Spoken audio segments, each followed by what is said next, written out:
بسم الله الرحمن الرحيم. نستعين على أمور الدنيا والدين والصلاة والسلام على رسول الله صلى الله عليه وسلم. السلام يا دمان شعبك الصومالي ميل كستي دوريدا كجوغان waxaan leeyahay jumca mubaarak dhammaan shacabka soomaaliyeed ee dunida ku nool. asalaamu calaykum waraxmatullaahi wabarakaatuhu. bacda salaan, barnaamijkeena maanta jimcaha iyo siyaasadda geeska afrika ama jimcaha iyo geeska afrika sidaa ka wada warqabtaanba soomaaliya xaalkeedu meel adag buu marayaa. shirar qabaa'il baa socda, maamuladii oo loo dhammayn, siyaasaddii oo qariban, madaxweynaha soomaaliya oo afduurtay dowladnimadii soomaaliya. isagu lasoo doortay ayuu wuxuu isku dayaa wax kasta inuu isaga sidii uu rabo inuu yeelo. waxaan ku taageerayaa madaxweynihii hore sheekh shariif sheekh axmed hadalkiisii ahaa doorashadu waa inay ahaataa doorasho ummaddu leedahay, dalkuna waa inuu ahaataa dal ummaddu wada leedahay oo hal nin aanu sheegan karin. dowladnimaduna waa inay ummaddu wada leedahay, maamuladuna waa sidaas oo kale, waa inay ahaadaan maamullo aan reero lahayn ee ay ahaadaan maamullo soomaaliyeed. hore waxaa loo ogaa intii maamul ee dhisnaaba, annagoo og in maamulada ay dadka xukumayaa reero qura yihiin oo hal reer ay haystaan, haddana waxay ahaayeen maamullo ummadda soomaaliyeed oo dhan inay ku wada nooshahay loo aqoonsan yahay, oo maamulka puntland kow ka yahay, inkastoo aan maaragtay aan waxba la qaybsano hal beel keliya meesha haysto.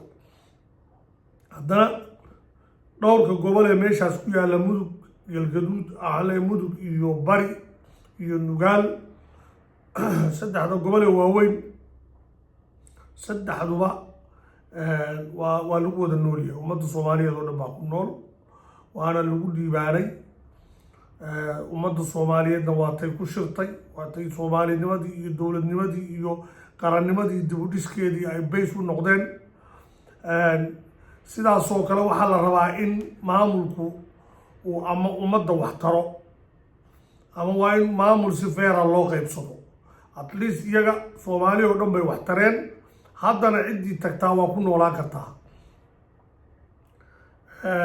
madaxweynaha soomaaliya haddaan ku noqdo, xaaladda dalku ku sugan yahay iyo waxa uu ku mashquulsan yahay isma laha.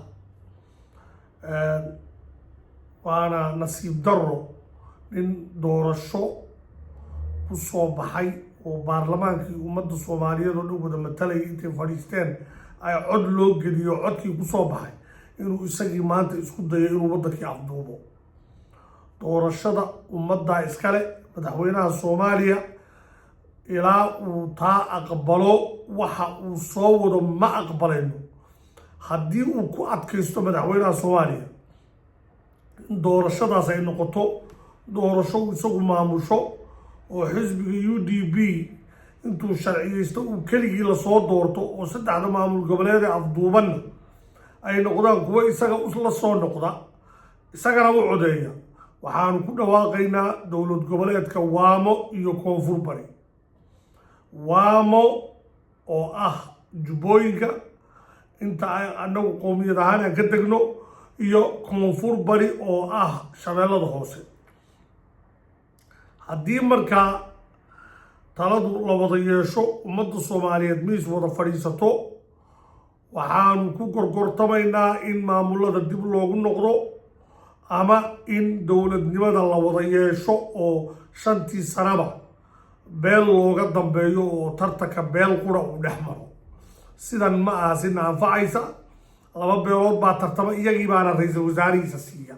feer ma aha. doorasho hadday 2 gruub tartamaan waa 2 xisbi tartamaan, 2da xisbi xisbigii laga adkaaday waa inaan ra-iisul wasaare la siinin, waa in ra-iisul wasaaruhu ummadda soomaaliyeed kale ka yimaadaa. waxa afduubka ah ee beelaha hawiye iyo beelaha daarood wadaan waxay sababi doonaan soomaaliya in lagu kala tago. arrinkaa hana laga daayo. xildhibaanada iyo dadka xilalka ayaa kan aqalka sare uu ka midka yahay iyo xildhibaanadan ra-iisul wasaare ku-xigeen ha noqdo ha noqdeen rag hore usoo qabtay xilkaas ha noqoto iyo gabdhaba war ma waxaa garan weydeen inaad ku gorgortantaan codkiina maalinba mid baa isa soo sharaxay haddana saacid baa sharaxan idinku miyaydaan xaq u lahayn inaad sharaxdaan aawo dadnimadiinii iyo garaadkiinii iyo jiritaankiinii aawo maxaa idinka idiin diiday in ay yeelataan han yeelataan doorashada soo socota anigu waa ka qayb gelayaa waxaan ugu baaqayaa qof kasta oo shanta beelood wax loo qaybsaday beesha anigu aan madaxda u ayaa inaan cod la siinin labadan beelood ee xukunkii afduubay ee maamulada qabiilada samaystay inaan cod la siinin beelaha kalena waxaan ugu baaqaynaa digil iyo mirifle iyo beesha shanaad ka mid yihiin iyaguna inayna codna siinin iyagoo codkooda cidna ma siiyaan yaan la siinin wax coda wax qabiil ku saabsan ayaan cod lagu siinin haddana doorashada uu rabo madaxweyne xasan sheekh maxamuud waa doorasho uu isagu rabo inuu kusoo baxo ma aqbalayno hadduu ku adkaystana dowlad goboleed ka madax bannaan dowladdiisaan dhisayna oo anigu aan madaxweyne u ahay qodobkaa doorashada halkaasaan kaga baxaya qodobka labaad waxaa weeye shirarka qabaa'ilka ee hadda socda waxa ay focus saaran yihiin qabiilada inay magaca shabaabka iyo argagixisada u isticmaalaan qabiilada aan iyaga ahayn hadda waynu ka wada warqabnaa qabiil walba hoos buu u shaqeeyaa qabaa'ilo waxaa jira iyagu abaabulan oo u abaabulan inay beesha caalamka ka dhaadhiciyaan in iyaga mooye cid kale aan lala shaqaysan karayn oo dowladnimada ka ilaaliyaan qabaa'ilka kale soomaaliyeed qabaa'iladaas waxaan u sheegaynaa hadda wixii ka dambeeya cod aan leenahay iyo talo aan leenahay iyo soomaalinimo aan idiin daba fadhiisanayna toona ma jirto haddaydaan ummadda soomaaliyeed danteeda ka shaqaynayn oo cadaalad ogolayn oo wada noolaasho ogolayn oo dhulka la wada leeyahay si xaq ah loo qaybsado ogolayn oo dowladnimadii idinka isku koobteen oo ummaddii soomaaliyeed wixii feer u ahaana hoteelada loo diidayo in lagu shiro wixii iyaga u gaarka oo xasan sheekh uu rabo iyo fikira hoteelka ugu qaalisan loo kirayno lacag lagu bixinayo beeshii ay shirayso feer maaha waxaan ugu baaqayaa beelaha daarood waa inaad joojisaan xaqdarrada aad ku taageeraysaan beesha hawiye ee xilka qaranka soomaaliya markay qabato dulmiga samaynaysa idinkuna markaa xilka qabataan aa iyagii keenaysaan ra-iisul wasaare joojiya arrinka anigoo ixtiraamaya beelahoo dhan xuquuqdooda beesha hawiye weeye beesha wadda cadaawadda ummadda kale ee soomaaliyeed ay shabaabka ku wada noqdeen beesha hawiye waxay wadaa in markay madaxweyne ku guulaystaan ay prime minister siiyaan qabaa'ilada kuwa ugu daciifsan ee daaroodka ka soo jeeda ee aan dhulka lahayn ee aan deegaamo culus lahayn ayay had iyo jeer ra-iisul wasaaraha ka keenaan iyagoo ku xumaynaya kuwa maamulka weyn lee puntland ujeedadoodana waxaa weeye inay ciriq siibaan kuwa awooddooda siibaan taasi waxay kasoo horjeedaa ummadnimada iyo soomaalinimada kasoo horjeedaa waxaa kaloo jira in ra-iisul wasaaraha reer gaara loo xiro oo shantii beelood ee soomaaliyeed ay laba beelood xukunka qaybsadaan oo wasiirka arrimaha gudaha iyo dibadda iyo gaashaandhigga iyo maaliyadda iyo wax walba controolkii agaasimayaashii safaaradihii wixii oo dhan a idinku isku koobtaan ma yeelin waxaan ugu baaqayaa beelaha soomaaliyeed ee kale aan labadaa beelood ahayn inaynu is abaabulno oo aynu isbahaysano weliba beesha shanaad iyo beelaha digil iyo mirifle oo fahamsan waxa socda waxaan ugu baaqayaa abaabul midnimo oo inteena kala ah inaan abaabulno si aan uga hortagno waddanka fasaadka ka socda iyo dowladnimada afduuban ee reeraha u afduuban. qodobkaa shirarka qabaa'ilka halkaasaa kaga baxaya. maamullada baa ii soo haray. maamulladu hadda puntland hal reer baa haysta oo harti ah. iyagaa ra-iisul baarlamaanka, madaxweynaha iyo ku-xigeenka iyo xildhibaanada 66 kulligood waa iyaga. to be fair, maaragtay waxba ma qarinayno. puntland harti keliya kuma noola. dir iyo daarood iyo beesha shanaad iyo hawiye cid kasta waa ku nooshahay.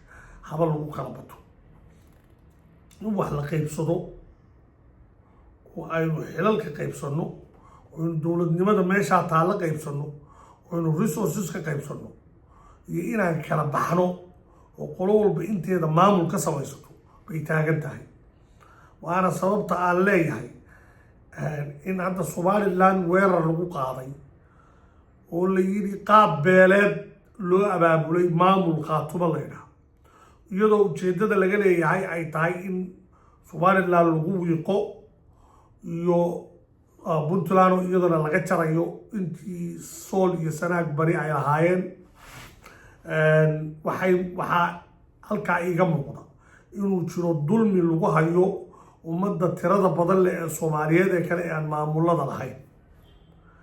sida maamullada loo koolkoolinayo waxaa la adeegsanayaa booskii ra-iisul wasaaraha, wasiirkii amniga, wasiirkii arrimaha dibadda, wasiirkii arrimaha gudaha, wasiirkii dastuurka iyo federaalka iyo wasiirka cadaaladda. xildhibaanadii soomaaliyeed qaar ka mid oo xitaa qaar awdal ka yimaadeen baa meesha maraya. wasiirkii hore maaliyaddaa maraya.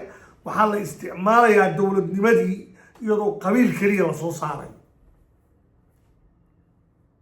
ummadda ay shiidle, jareerweyne, makanne, gaaljecel, gugundhab oo dhan, biyamaal, baajamaal, surre, mandaluug, wardaay, garre, jiido, tunni, waxaasoo dhan ummadda koonfurta soomaaliya ku nool ee majority-ga ahna waxaa laga fadinayaa xawaadle iyo abgaali in loo kala bedelo. dhinaca kalena in marba reer la wato la keeno baydhabo, halka kalena reerkii etoobiya kasoo qaxay ee 1977 aan ogeyn soomaaliya oo dhan in loo qaybiyo goboladiisa, in iyagana kismaayo ay xidhaan oo macaa ciidan new booliisa ka keensadaan etoobiya oo halkaas ka Kenya jooga iyo ka etoobiya jooga iyo ka Minneapolis joogaba ay kismaayo intay boobeen dhulkii dadku lahaayeen ay yiraahdaan waxaan samaysanaynaa maamul goboleed absame ama qabiil. taas arrin aan aqbalayna maaha. ummadda soomaaliyeed way aragtaa waxa socda. dowladnimo maaha waxa la wado. reeraan naaxaya, qabyaalad baa socota. marba reer calan samaystay baa olole loo samaynaya iyadoo shaag dowladeed lagu qarinayo. taliyii booliiska soomaaliya ayaa wuxuu ololeynaya reer laascaanoo degan in maamul goboleedkooda uga qayb galay. waa ra-iisul wasaarihii, waa cid walba. hadhowto marka ay qowmiyadaha waaweyn ee hawiye daaroodba ka badan ay koonfurta soomaaliya dowlad kaga dhawaaqaan waa lala dagaalamaya, waa shabaab baa la leeyahay. adeer taa ma aqbalayno. arrinkaas arrin aan yeelayno maaha. waxaan ugu baaqayaa dhammaan shacabka soomaaliyeed meel kastay joogaan in loo midoobo siyaasaddaa sidii loogu hortagi lahaa. asalaamu calaykum waraxmatullaahi wabarakaatu.